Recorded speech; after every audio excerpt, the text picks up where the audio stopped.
All right, hello everybody, and welcome to Patriots First and Goal. I am Alec Shane, breaking down, unfortunately, yet another Patriots game with my good buddy Rich Hill. Rich, hope you're doing better than the Patriots are. On the plus side of this, I think anybody out there in Patriots Nation who's maybe hanging on to just some tiny sliver of hope that New England could turn their season around, that maybe they go on a run, some winnable games, get the bye, come back, make some noise. That last sliver has been pulled out with tweezers and flicked into the garbage can because they lost at home to freaking Sam Howell and Washington. They struggled again, and if it wasn't over, it's like super duper ultra deluxe over now. That's reality. Yeah, I mean, like, we are at the point where this is the easy stretch for the Patriots this year, right? Like this Commanders, Colts, bye week, Giants, maybe even Chargers, and then Steelers. Like that should have been at least a 5-game win streak. And then you come after the Chiefs with the Broncos game. Like this should have been the Patriots run where they assert themselves and cement a wild card spot.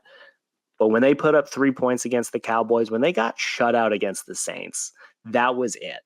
That was it. They had a dead cat bounce against the Bills, but the fact that they've put up 17 points in 3 out of the past 4 games, and I'm considering that being like, the offense is improving, huh? Like they're doing they might have something going on. It's such a depressing way to think about where this team is versus what our expectations were to start the year.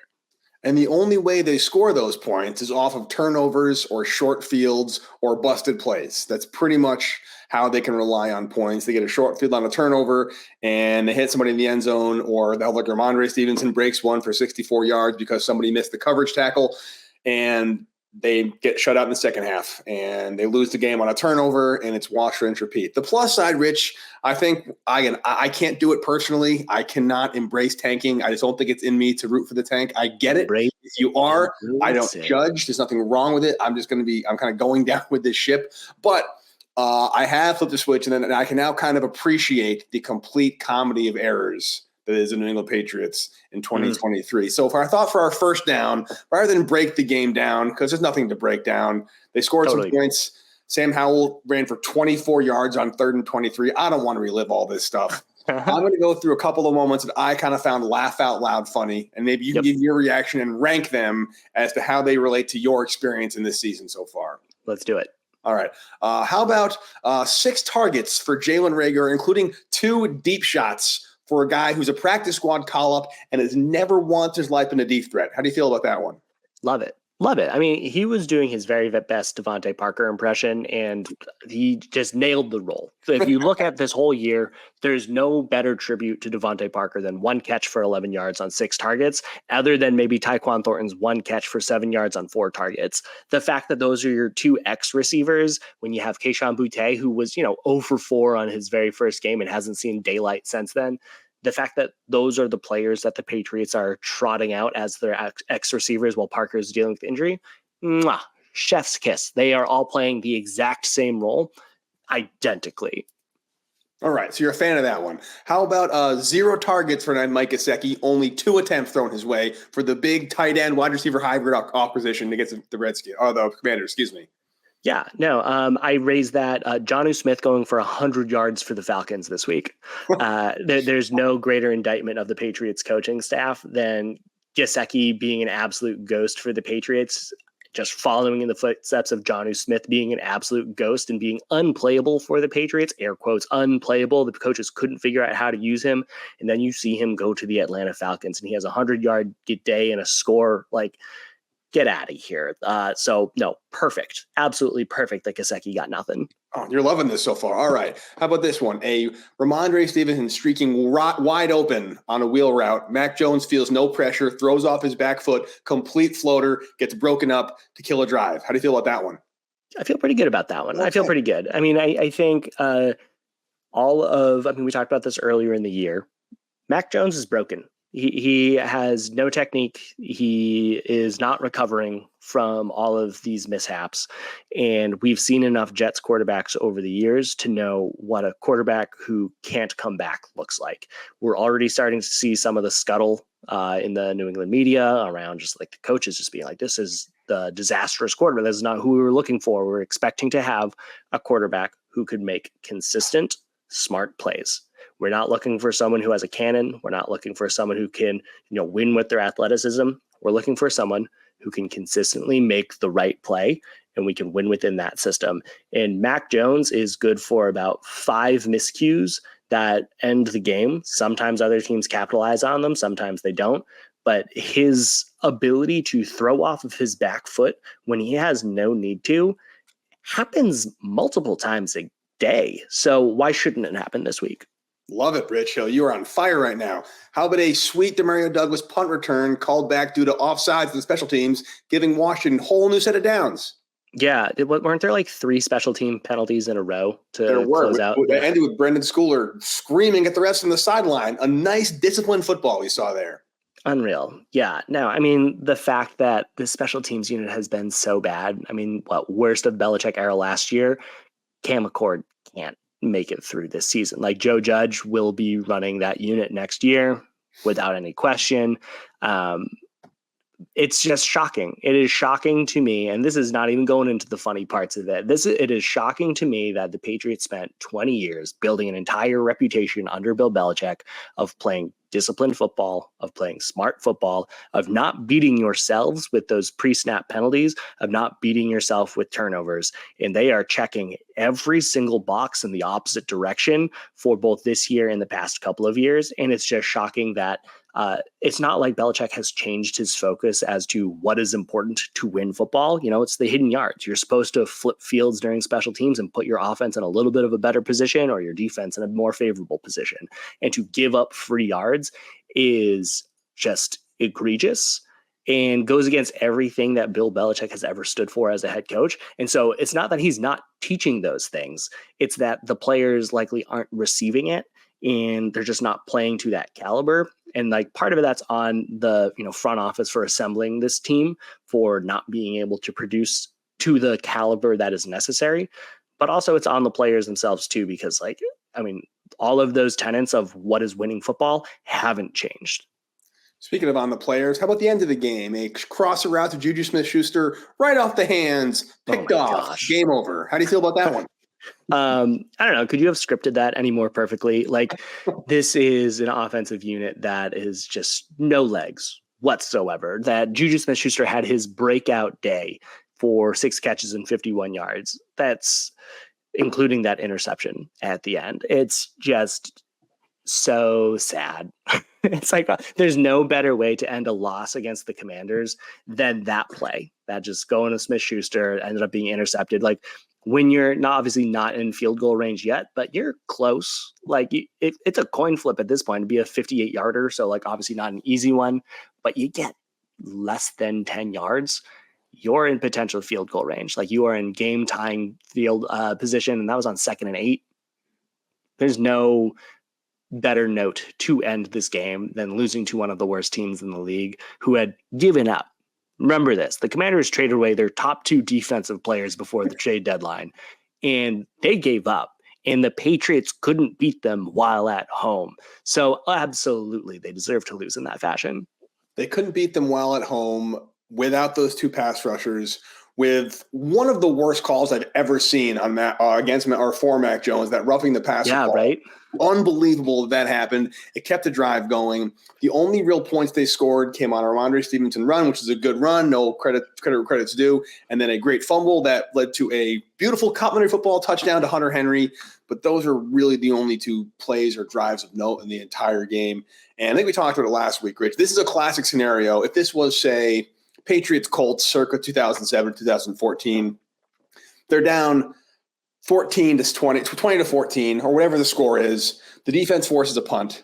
You just know, Tom Brady will get points on the board. He will do what he has to do. He'll generate a drive, and they're going to win the game. You were as confident as you could be in an unpredictable game that was going to happen for a long time. Now, when Washington punted again, my first thing was like, okay, so how are they going to lose this game? Is it going to be a turnover? Is it going to be a turnover on downs because he got sacked on 2nd and 15, then sacked again on 3rd and 20?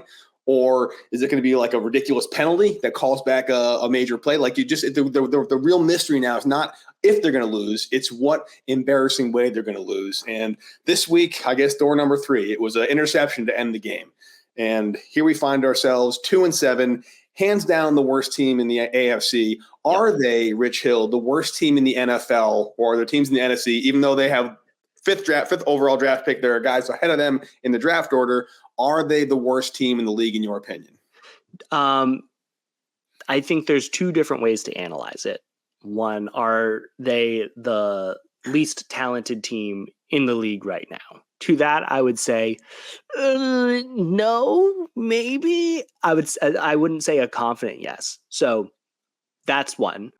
Score early this NFL season with FanDuel, America's #1 sportsbook. Right now, new customers get $150 in bonus bets with any winning $5 money bet. That's $150 if your team wins. If you've been thinking about joining FanDuel, there's no better time to get in on the action, NFL. The app is so easy to use. There's a wide range of betting options, including you got spreads, you got your player props, you got over-unders, and more. So visit FanDuel.com/Boston and kick off the NFL season. FanDuel, official partner of the NFL. The other question there that you're asking is, how does their future stack up to other teams?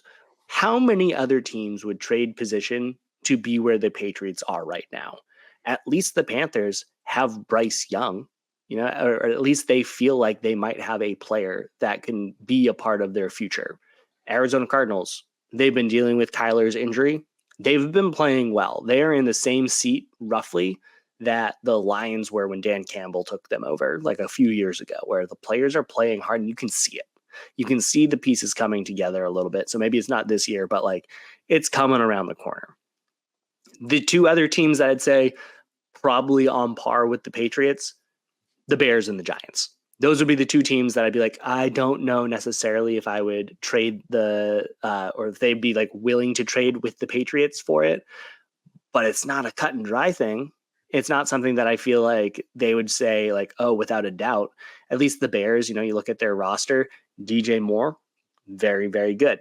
They have a few other players like up and down the roster that I think have a lot of potential. I really like Darnell Wright as attacker. They have some pretty good offensive linemen, Cody Whitehair. Like they have some pieces, and maybe it's not like the right coaching staff. Eberflus is going to be fired by the end of this year, but they also have 2 picks in the top 3 right now because they own the Panthers pick.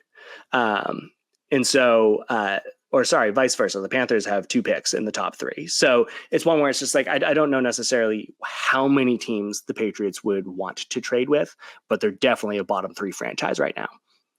Oh, how the mighty have fallen, Rich Hill. And again, if they're losing and they're showing promise, that's one thing. I think we were all so excited about 2021. They lost games. We didn't care. They were on their trajectory going upward.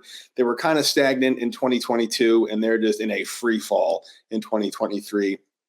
I am optimistic about this offseason, both due to the high draft pick they're going to get and the cap space that they have. But it's just weird how we're sitting here talking about a loss in November, and the concern is not, oh, man, now they're going to have to go to Indianapolis or Kansas City for the AFC Championship game. Now it's just like, yeah, they lost in November. Let's talk about the draft before Thanksgiving even happens. But that's just the way it is. This is another embarrassing game. I'm not looking forward to talking about it ever again. So unless you want to talk about something else, we can move on to second down. Let's move to second down. Speaking of crap, second down, Rich, second and goal around the NFL Week 10. Somehow every good team in the league is on a bye this week, which leaves us with the marquee matchups like Browns, Ravens, Titans, Buccaneers, Jets, Raiders, and Broncos, Bills in prime time. Giants, Cowboys could be a good game just because it's a divisional matchup, but the Giants stink and the Cowboys are good. All the talented teams are pretty much on a bye this week, and it's going to be kicked off with something that's going to set international relations back between the U.S. and Germany for decades with Colts Patriots at 9:30. No one's going to want to watch that besides Colts and Patriots fan. Is there any game on this slate, Rich, including the Pats game, you're remotely excited about? Yeah, the Thursday night game. 1-7 Panthers on the road against the 2-7 Bears. As we talked about earlier, the Bears own that Panthers pick. So no matter what happens, the Bears kind of win in this scenario. They're currently holding 2 of the top 3 draft picks in the first round, which is absolutely absurd. They are, I think there's a strong chance that whoever, the Patriots draft pick will fall somewhere in line with these two. And so I think the Patriots will have a very concerted, opinion on this game. Like, they're going to be paying attention to it because that's where this team is right now. But also, I'm curious to see how these teams approach the rest of the year from how are they leaning into the suck, if that makes sense. Yeah. Like, the Patriots made their choice that they weren't going to sell off the prospects that they had prior to the trade deadline. Washington Commanders decided to do that. I'm curious to see if the Patriots are going to make the active decision to kind of jockey with these, like the Panthers and Bears team, to, kind of get the, top picks overall. But I also feel like, Chicago has, nothing to lose from winning this one. Like, that actually helps them a little bit, but Panthers also can go all in. So it's one of those games where I feel like when the teams are really, really bad, sometimes it could be a fun game to watch. And it's Thursday night. Who knows about Thursday night? That's such a crapshoot whether the game's going to be good or not. It's funny to be interested in games like Falcons-Cardinals. I'll be paying attention to. Hopefully the Cardinals win that one. Giants-Cowboys I care about. Hopefully the Giants pull out the upset there. Even though my wife's a Cowboys fan, I can't say that too loud in this house. It's weird to be talking about the Broncos. Root for the Broncos, not because it's an anti-Bills thing, but like if the Broncos win, help the Patriots draft stock. So it's almost like I'm playing like draft pick fantasy for the first time in a long time, where I'm rooting for other teams to win because it helps, and for the Patriots to lose because it helps their draft stock out. Again, that said, I can't officially root for them to lose. But overall, if you're just like a casual football fan who just likes to watch teams play and you decide to take this week off, I don't necessarily blame you too much because not a lot of marquee matchups here. Yeah, I will say that there's 2 games that I feel like could be exciting to watch. Texan Bengals, CJ Stroud coming off of just an incredible record-setting day for the Texans last week. I think he had like 470 passing yards and 5 touchdowns, no interceptions for the Texans. He's looking incredible. Knockout pick by Nick Caserio and the Houston Texans. They're on the road against Joe Burrow and the Bengals. This is going to have wild card implications, so very interested to see how that works out. There's also the 5-3 49ers on the road against the 6-2 Jaguars, which, y'all, the Jaguars are 6-2. I was caught by surprise on that one. They're on a 5-game win streak. They're not like the class of the AFC, but they're a playoff team. They have a bright future there. And then the last game, actually, though, is also the 6-2 Lions on the road against the 4-4 Chargers. Jared Goff playing like a top 5 quarterback. Justin Herbert is a top 5 quarterback, but he kind of has that Brett Favre gene where he's a big boom or bust. And so this could either be, like a 40-40 game, or the Lions could win this one pretty handily. Yeah, I'll tell you, I know it's still a little early to talking about playoff projections because Patriots are so far out of that, it's not even funny. But it's weird that if the season ended today, all 4 AFC North teams would be in the playoffs, and the Bills are on the outside looking in right now. Who'd have thought? Very, very strange. Very weird season for a lot of reasons. They must regret losing to the Patriots. Yeah, I guess if nothing else, if that one Patriots game where they somehow beat the Bills is what keeps them out of the postseason. I'm not going to call it a successful season, but it'll sting just a little bit less because this is the role that we're now in. We play spoiler for the good teams. It happened to us for 20 years. We're overdue for that. But kind of crazy to see the Ravens, Steelers, Browns, and Bengals. This has to be the first time ever all 4 teams in a division made the playoffs for it to happen. But if you're not really interested in that, I got nothing else for this week, Rich. The not even close to marquee game will start at 9:30 a.m. It is, I am sorry, Germany. It is Colts Patriots. We'll get to that right after this. All right, Rich. International game. When this game first hit the schedule back in April or so, I was a little pissed off because it meant the Patriots lost a home game. They are technically the home team against the Indianapolis Colts coming into, is it Frankfurt they're playing in? I don't remember exactly where. Yeah, Frankfurt. But this year actually is kind of a blessing because the Patriots stink at home. They only have one win there, and it's against the Bills. They're playing the Colts. Again, this is not a game anyone's going to be setting their alarm to wake up to. If you're on the West Coast, you can sleep right through it. I'm going to be watching because I'm a masochist. I'm sure you are as well. Speaking of masochists, let's get to the painful part first.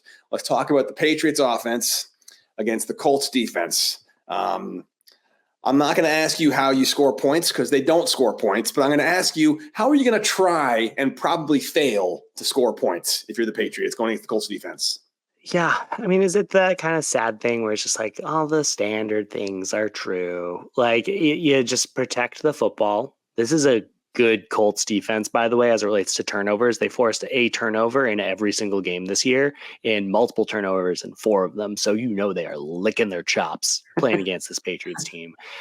They have the reigning defensive player of the week in the AFC in Kenny Moore, who, former Patriots practice squatter who has found his footing and has made a really good career for himself with the Colts. They have pretty strong rotational players, really good defensive linemen into DeForest Buckner. They have, just overall really fast speed on defense. But they're also not necessarily great overall, if that makes sense. They rank 26th in points allowed per drive. They are always set up for like some of the worst field position. They've, middle of the pack as it relates to running, but ranked 20th against the pass. So there are ways to have success against them, but it's kind of fluctuating. Like they gave up 137 yards to the Panthers last week, but 350 to the Saints the week before, 166 to the Browns the week before that. This is not necessarily a team where it's really simple on how to play them. But if I were to say what their strengths are, I would say it's their speed and I would say it's their defensive line. And so I would say the Patriots need to have a really strong outing from their offensive line. They need to find a way for Ramondre Stevenson and Ezekiel Elliott to continue to have, they've been building success over the course of this year. That's been a positive trend for the Patriots offense. But what the Patriots really need to do is win with their number 2 receiver, because Kenny Moore is going to do a great job removing Demario Douglas. And maybe the easiest X factor question of the game is Devontae Parker, if he gets cleared, Juju Smith-Schuster, Keyshawn Boutte, Rager, Tyquan Thornton. I mean, who is it, Rich? Who is number 2 receiver for this team? Anybody, literally anybody. They have to put Parker back in there, and it's like it's one where there's just someone has to show up. And I'm not talking about Juju Smith-Schuster putting up 51 yards and a fumble or like a turnover to interception kind of a thing. They need someone to show up, or else this is going to be another day where Mac Jones throws for under 200 yards.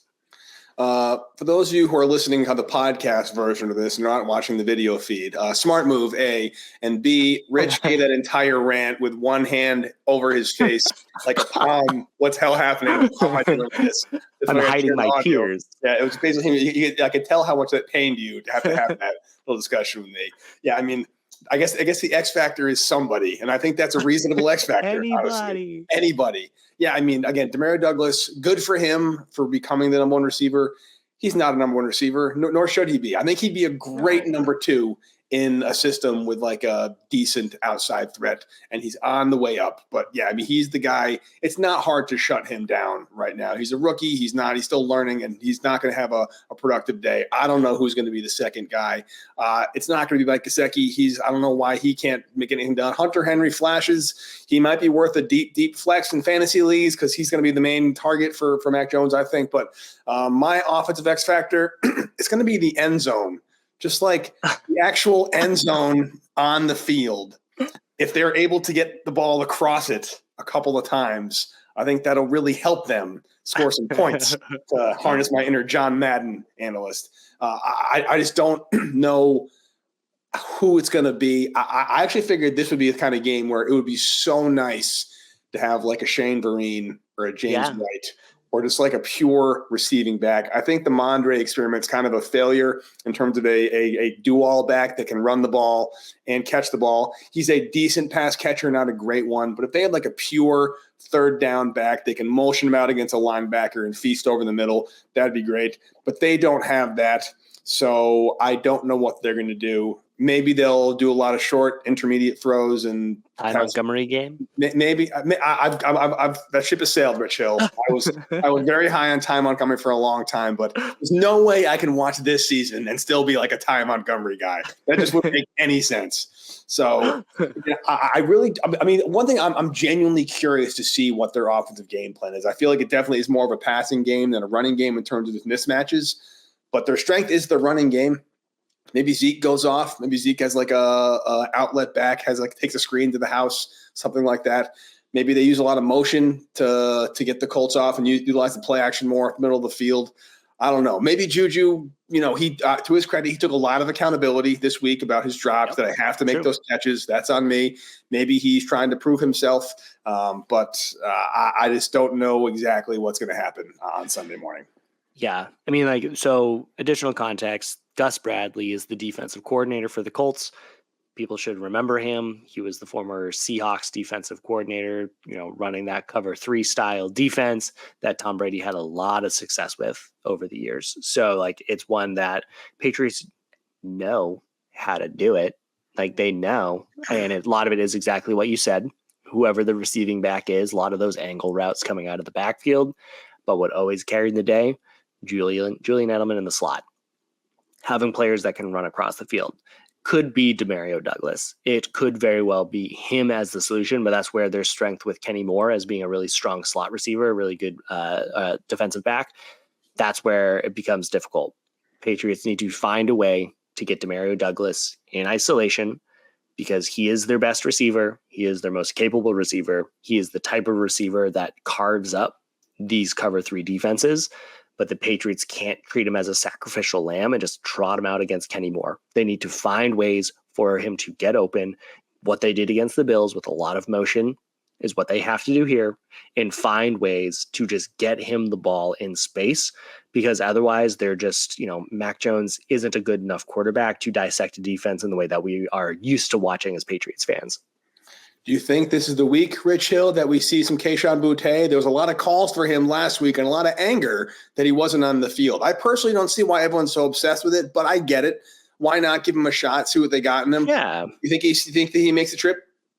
I don't know, man. It's one where it's I would like to see that, but that's coming up from a place of what more are you going to see throwing the ball to Tyquan Thornton and Jalen Reagor, right? It's with the same thing with the Patriots offensive line where it's well, we don't want to move Onwenu to right tackle. We need to have something to do with consistency. And it's well, to what ends? They're the worst offensive line in football. If you move to right tackle, what's going to happen? They're going to stay the worst offensive line. Sure. Maybe it's going to make it a little bit better.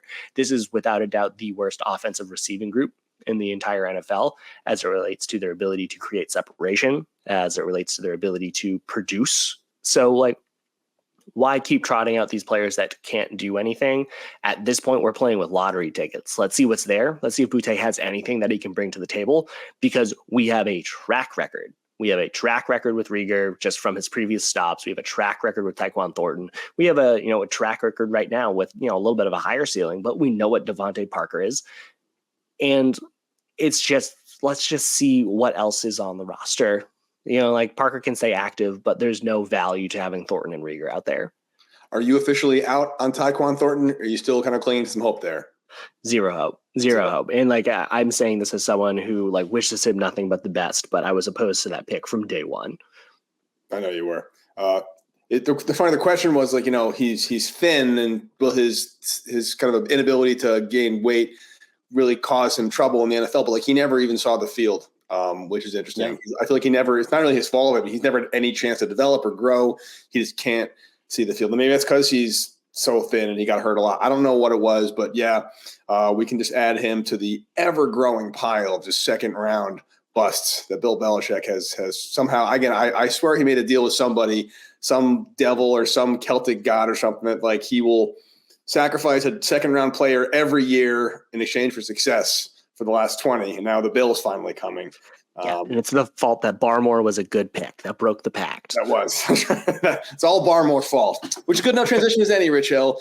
4th and goal. Patriots defense versus Colts offense. Christian Barmore is one of the lone bright spots on this season. Kyle Duggar is trying to step up again. There are some good pieces along this defense. I'm definitely at the point, I don't know about you, Rich, but like when the defense is on the field, I'm having more fun with the game, which is kind of crazy because maybe they get a turnover and they kick a field goal. That's kind of what I'm hoping happens every time the D takes the field. So it was Sam Howell last week, who actually looked pretty good. I don't want to say that Sam Howell is some kind of scrub who had a kind of just crazy game. He's actually a pretty decent quarterback. I think it's Gardner Minshew is the quarterback for the Colts with Anthony Richardson out, getting surgery. The backups are our good buddy Sam Ehlinger. They took him to the woodshed last time these two teams played. I can't imagine he'll see the field. Minshew is not a great quarterback. He's not terrible. He's pretty vanilla. He's streaky. He's kind of like Fitzmagic in that. Like he'll have like a 400-yard game and then a 4-pick game. It's very, very weird like that. But if you are Steve Belichick, how are you attacking this Colts offense? Yeah, I mean, it's a pretty good offense, honestly. I like them. They Zach Moss, very solid running back, and I know that Jonathan Taylor is back, so they have a really strong 1-2 punch out of the backfield. Michael Pittman is a very good top receiver for them. I believe he's entering a contract year, but Josh Downs, very good young receiver. Alec Pierce, big deep threat, another really good young receiver that they have. So they have some good pieces out there. They have 3 receivers that can really play. Pittman's on the bigger side. Downs falls more into that like Emmanuel Sanders S-type role that have given the Patriots fits in the past. And then Alec Pierce is just that speedster on the outside. I really liked him coming out of the draft. He does such a good job generating separation. Definitely like a little bit of boom bust. But when you have a quarterback like Gardner Minshew, that's what it takes. You might get a home run hit out of him. And so if I'm the Patriots, I'm a little nervous, as in obviously you're going to be nervous. You're not in a good position to win this one. But it's a thing where I don't think Minshew himself is going to win the game with a Herculean effort. And it's also not a case where, there's one answer key. Defending the run game isn't necessarily the answer because they have 3 receivers that can probably put up, over 80 yards in a given day and a quarterback that's willing to risk it. And that's pretty dangerous for the Patriots. I really like that Fitzpatrick comparison. Like, even if their style of play or their techniques aren't exactly the same, that risk-taking mentality, perfect. Minshew doesn't care. And he's going to go out there and take his opportunities, perhaps, and hopefully maybe the Patriots defense will be able to capitalize. But if I'm the Patriots, a lot of it also comes down to who is available. JC Jackson isn't making the trip to Germany. Jack Jones, he is a question mark just as it relates to what the team trusts in him right now. He was benched for the first couple of drives last game. So you have Jonathan Jones, who's been dealing with a knee injury as your top cornerback. And you got Miles Bryant, who's been dealing with a chest injury as your other cornerback. And then that's why Sean Wade's playing a lot, which is not great. And so if I'm the Patriots, who gets what matchup? You're kind of out of luck because you don't really have, if Jack Jones can play, then he's going to get Michael Pittman most likely. And then you put Miles Bryant on Josh Downs, and then you have Jonathan Jones probably in isolation on Alec Pierce, just match speed on speed. But it's definitely not a situation that I feel like the Patriots have any wiggle room. And I think that the Colts offensive talent just due to the Patriots injury, I think that the Patriots are kind of looking up at the Colts receivers right now. You think it's more like a man game than a zone game? You figure with the lack of depth in their cornerback, maybe just try to zone it out and get some help everywhere you can. Yeah, I mean, we saw what happened against the Dolphins. It felt like every single time they just sat back in their zone, Tua found someone on an in route. Every single time they just sat in the zone. This Patriots defense is not fast enough, not athletic enough, not savvy enough to be able to do that successfully. I don't think that the Colts offense is the same level as the Dolphins by any means, but they have talent. They know what they're doing. And so I think man puts the Patriots in a better position to stifle their offense. You're going to have some risks if you do that, but it puts them in a better position. I just feel like you can't play zone too much in this modern NFL because that just lets the opposing offense get into a rhythm and they're just going to find the open player every single time. You see the passing game seems to be more of a threat to you than the running game, Rich. I feel like the Patriots match up pretty well against the Colts offensive line. Yeah, I mean, like it's a good Colts offensive line too in general. Like Quentin Nelson, one of the best offensive linemen in the league. Ryan Kelly, pretty good offensive center. They are okay at tackle. Ryman and Freeland are okay, and then Will Freeze is like another okay guard. The Patriots, I do think, match up well. It's like going to be a pretty even battle up front. And I mean, I think, undersung player for the Patriots has been Anthony Jennings, who has really just elevated his play this year. I wouldn't be surprised if he got a second contract with the Patriots. He's the type of player that you want in that defensive front. But I think that like the Patriots' big X factor through all of this is probably going to be Juwan Bentley. Like, I think that he has been the Patriots' best defensive player, picked up 2 sacks last week. He's almost the leading tackler. I think that obviously Duggar and Peppers are good as well, but Bentley is the heart of this Patriots defense. And when you have good runners like Zach Moss and Jonathan Taylor, you're going to have to be stout up the middle. But when you're playing these 3 receivers, you're going to be in a lot of nickel. And so you need to have your interior like defense, your linebackers make no mistakes. Like they have to be able to stop the run because they're going to dedicate their resources to stopping the pass. And so, I think Bentley has the ability to do it. He is one of the better defenders that the Patriots have. And so I'm if he has a really strong day, if he can be very disruptive, force a fumble, take away that middle of the field or that short game, then the Patriots will, hopefully be in a better position to win this one. Hopefully. I'm going to go with Dietrich Wise as my X factor. He's one of having a quietly good year. He's usually in on most sacks. Barmore's getting a lot of attention, and rightly so, but Dietrich Wise has been a pretty solid guy for them. I think if they are going to win this game, it's going to be up front. They're going to put pressure on Minshew, force some mistakes, force him to take those risks that he likes to take that maybe he shouldn't be taking, maybe get a couple of deep picks from Kyle Duggar or Jonathan Jones. Maybe Miles Bryant shows up. He's just really not a very good cornerback this year. Maybe he surprises us this year. But if they are going to win this game, it's going to be getting pressure on Gardner Minshew, and it's going to be kind of collapsing in that pocket. He's not the most mobile quarterback in the league for sure. I think Patriots are coming off some pretty mobile quarterbacks. But then again, Rich Hill, they did give up a 24-yard run on 3rd and 23 last week to the Commanders. So maybe it's one of those situations where every quarterback is mobile against this unit. Who knows?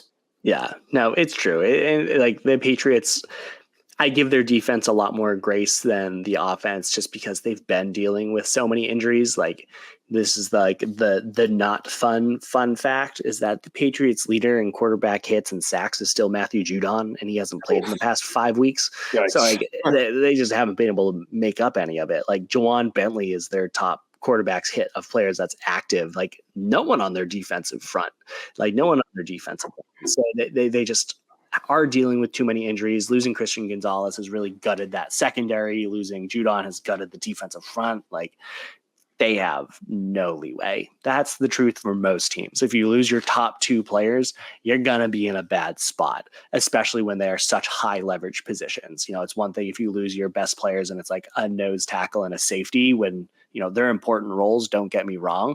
But having a top cornerback and a top pass rusher is way more valuable in today's NFL. And so the Patriots defense is going to be overpowered. It's not their fault. I think they still have some really good pieces. They can put up a good game. But this is a Colts offense that has been, pretty productive. They, again, like 7th in points scored overall. I know some of the benefits of the defense, but like they can make things happen. They're effective on the ground. And this is one of those situations where if the Patriots fall behind a little bit, I feel like the Colts, maybe flip the script on the Patriots and just be able to run the ball really effectively and run down the clock. Yeah, I mean, again, we talked about it in past podcasts. Like this team just isn't built to come back.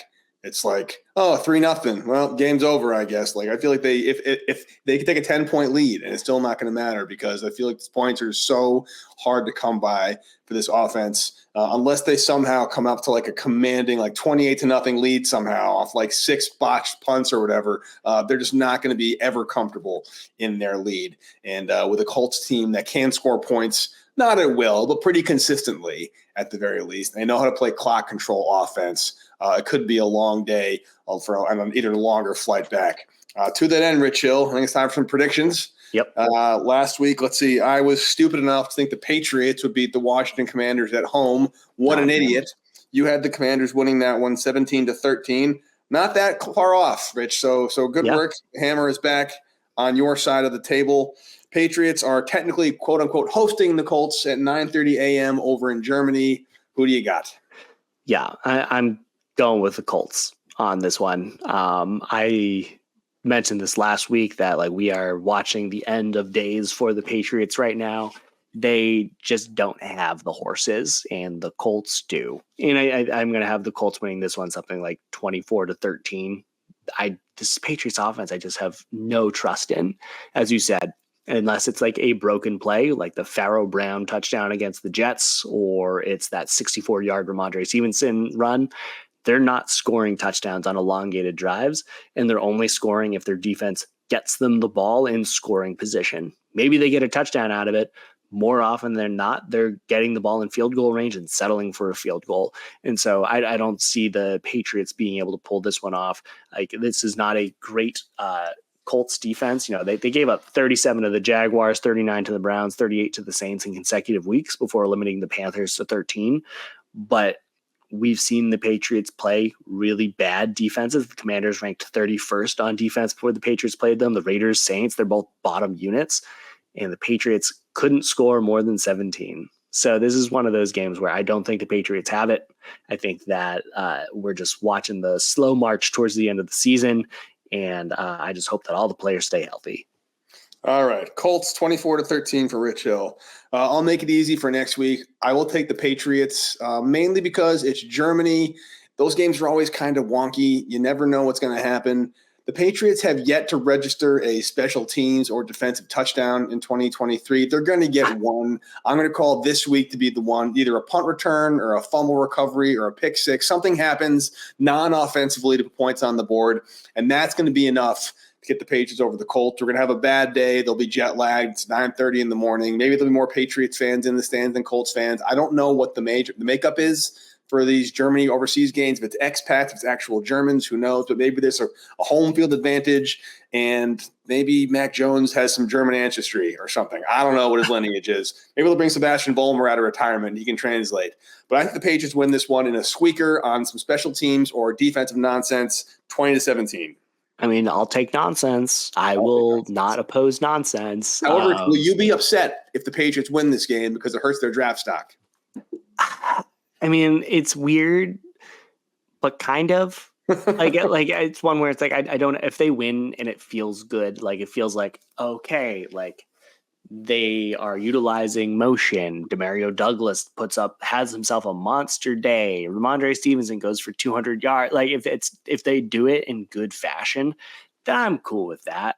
If it's like a Pyrrhic victory and every single player is both left hurt and or it's a 3-0 game, I'm just like, just lose. There's no value at this point in winning a bad game. There is some value in winning if it feels like it's going to turn just like the mentality of this team around in the long term. There is value to winning if it feels like, oh, maybe the offense has clicked or that the team is playing with fire that we haven't seen in a while. If we're seeing a commitment that we just haven't seen for a couple of years, we're seeing a buy-in. Cool.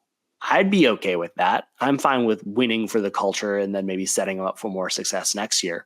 But if it's an ugly one, lose the heck out of that game.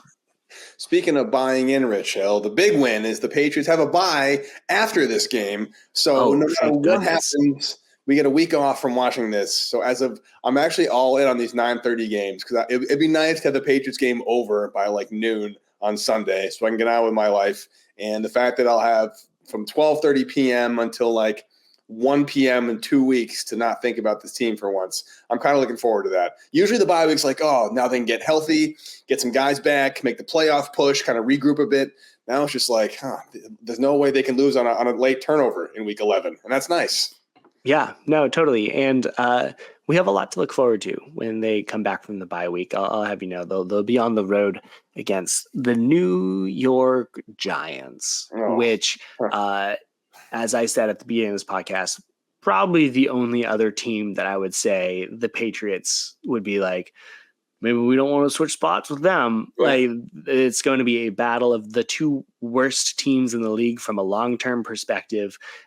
They are a total mess, but who knows? Maybe that could make the game interesting. Maybe. But we will worry about that in a couple weeks. Let's just get to this Colts game. Let's get over there. I'm rooting for the win. I'm rooting for a convincing win, and I'm rooting to at least build some momentum into the latter, half of the season. We're over the hump, Rich Hill. We're more than halfway there, and the finish line isn't completely in sight yet, but I can kind of see the season coming to a close, which is also a nice win. Totally, yeah. And I mean, there's not a lot to root for right now, but I do think that the Patriots will be set up. They have the most cap space in the league heading into next year. They should have one of the top draft picks. They will have good defensive players coming back for next year. They have the pieces to make it more exciting. I kind of just, I kind of just want to see Belichick get the record and then retire. I know that'll be a few years. I know they have to figure out the offense, but I hope they do. Because I'd rather see him go off into the sunset with the all-time wins record versus get fired mid-year after losing it in Germany. Yeah, that'll be the worst thing to ever happen in Germany, as far as I'm concerned. Well, until we'll see how the Patriots do against the Colts this week. I hope that I'm wrong. I hope that they win, and I hope that it's a fun game. I hope that the Patriots are able to pull it off in a way that is convincing. But we'll be breaking it down next week before we head into the bye week. Alec, do you have any final thoughts? No, I don't. All right. Well, until next time, Alec, you have a good one. See you, buddy. Later.